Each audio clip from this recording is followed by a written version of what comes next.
Allahumma sholli ala Muhammad wa ala ali Muhammad.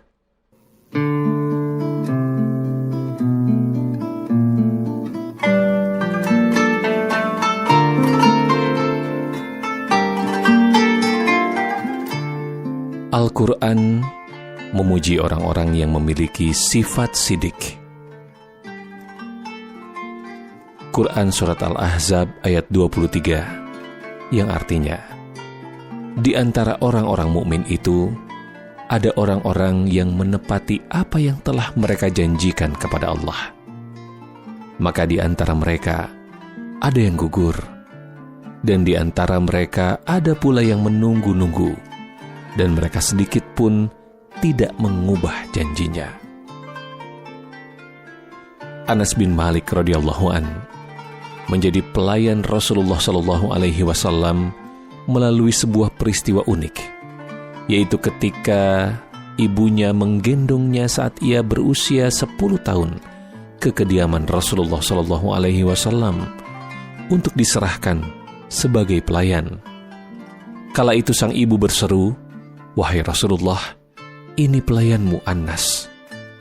Lalu wanita itu meninggalkan Anas begitu saja dan beranjak pulang. Anas bin Malik radhiyallahu an berkata, ayat ini turun disebabkan pamanku Anas bin Nadhr dan orang-orang yang seperti dia. Sejak Anas bin Nadhr radhiyallahu an melihat Rasulullah SAW pada peristiwa Baitul Aqabah, paman Anas bin Malik itu sudah amat mencintai beliau.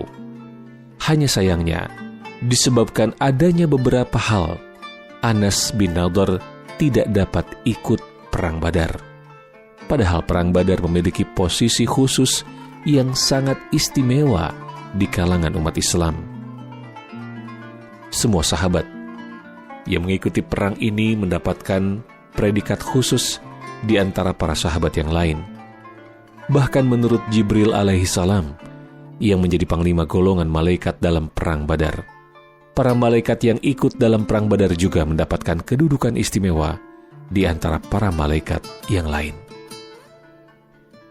Tentang pamannya, Anas bin Malik radhiyallahu an menuturkan, pamanku yang namaku berasal dari namanya tidak ikut berperang di Badar bersama Rasulullah SAW. Sungguh, hal itu telah membuatnya gelisah. Pamanku berkata, pada peperangan pertama yang harus dihadapi Rasulullah, aku tidak ikut serta. Seandainya saja Allah berkenan menyampaikan aku pada perang yang terjadi nanti bersama Rasulullah, pastilah Allah akan melihat apa yang kulakukan. Rupanya pamanku berkata begitu karena dia tidak sanggup mengatakan yang lebih dari itu.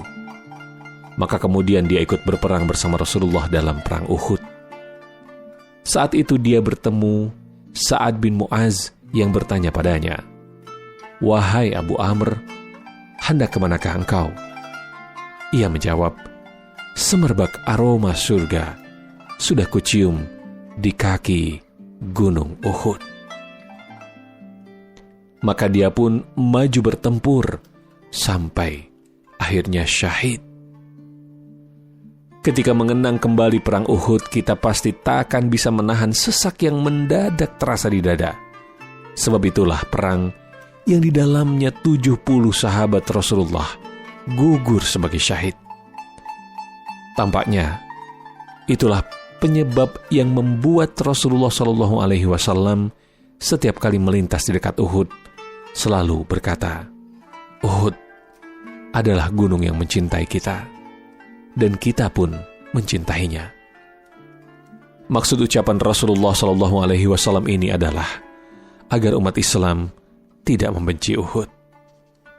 Uhud memang sebuah gunung yang sulit didaki, tapi perang Uhud jauh lebih sulit dihadapi.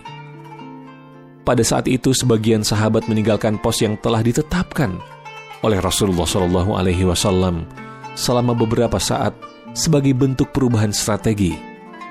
Itulah sebabnya kita tidak dapat menyebut Perang Uhud sebagai sebuah kekalahan. penghormatan kita terhadap para sahabat dan sudut pandang kita sebagai muslimlah yang mengharuskan hal itu. Dalam pertempuran Uhud, Rasulullah terluka dan giginya patah. Bahkan ada 2 buah mata rantai topi besi Rasulullah yang menancap di wajah beliau hingga berdarah. Tapi karena Rasulullah telah diutus sebagai rahmat bagi semesta alam, beliau pun segera melepas baju besinya seraya berseru kepada Allah, "Wahai Allah, ampunilah kaumku, karena mereka tidak mengetahuinya." Dalam perang Uhud inilah Anas bin Nadhr bergerak tangkas ke sana kemari untuk memenuhi janji yang pernah diucapkannya kepada Rasulullah beberapa tahun sebelumnya. Dalam tempo singkat, sekujur tubuh paman Anas bin Malik ini telah penuh dengan hujaman tombak dan sabetan pedang, sampai akhirnya ia pun gugur sebagai syahid. Demikianlah, sejak awal pertempuran, Anas bin Nadhr rupanya telah menyadari bahwa hidupnya akan segera berakhir. Tapi ketika Sa'ad bin Mu'az bertanya kepadanya tentang pertempuran, dengan enteng Anas menjawab sembari tersenyum, "Semerbak aroma syurga telah kucium di kaki gunung Uhud." Dalam peperangan Uhud, banyak syuhada yang sulit dikenali wajahnya. Hamzah radhiyallahu an, Mus'ab bin Umair radhiyallahu an, Abdullah bin Jahash radhiyallahu an, dan Anas bin Nadhr radhiyallahu an. Bahkan Anas bin Nadhr hanya dapat dikenali oleh saudara perempuannya lewat jari tangannya, sebab tampaknya hanya bagian itulah yang tidak rusak oleh senjata musuh. Mari kita lanjutkan penuturan dari Anas bin Malik. Dia, Anas bin Nadhr, bertempur sampai gugur. Pada saat itu di sekujur tubuhnya terdapat lebih dari 80 luka sabetan pedang dan tikaman tombak serta anak panah. Bibiku yang bernama Rubai binti Nadhr berkata, "Aku tidak dapat mengenali saudaraku kecuali hanya lewat jari tangannya." Pada saat itulah turun ayat yang berbunyi, "Di antara orang-orang mukmin itu ada orang-orang yang menepati apa yang telah mereka janjikan kepada Allah. Maka di antara mereka ada yang gugur, dan di antara mereka ada pula yang menunggu-nunggu, dan mereka sedikit pun tidak mengubah janjinya." Al-Ahzab ayat 23. Para sahabat meyakini bahwa ayat itu turun berkenaan dengan Anas bin Nadhr dan para syuhada Uhud lainnya. Benar, ayat ini memang menjelaskan kepahlawanan orang-orang seperti Anas bin Nadhr, orang yang menepati janji yang telah diikrarkan pada dirinya bahwa ia akan bertempur sampai titik darah penghabisan. Akhirnya ia memang terbunuh, sebab rupanya bahkan maut pun tak mampu menghalanginya untuk menepati janji. Ya, dia telah menepati janjinya kepada Allah. Ketika sebuah ayat memuji para syuhada seperti mereka, maka maksud sebenarnya dari ayat itu adalah untuk menunjukkan bahwa para syuhada itu adalah teladan bagi setiap orang yang bersaksi bahwa tiada Tuhan selain Allah. La ilaha illallah. Agar mereka tidak mudah menyia-nyiakan agama, menyurutkan keimanan, atau merendahkan syariat Allah. Sungguh, Anas bin Nadhr telah menepati janjinya, sebagaimana beberapa sahabat lainnya juga telah menepati janjinya. Dan semua itu mereka lakukan karena mereka telah dididik di bawah naungan Rasulullah tercinta.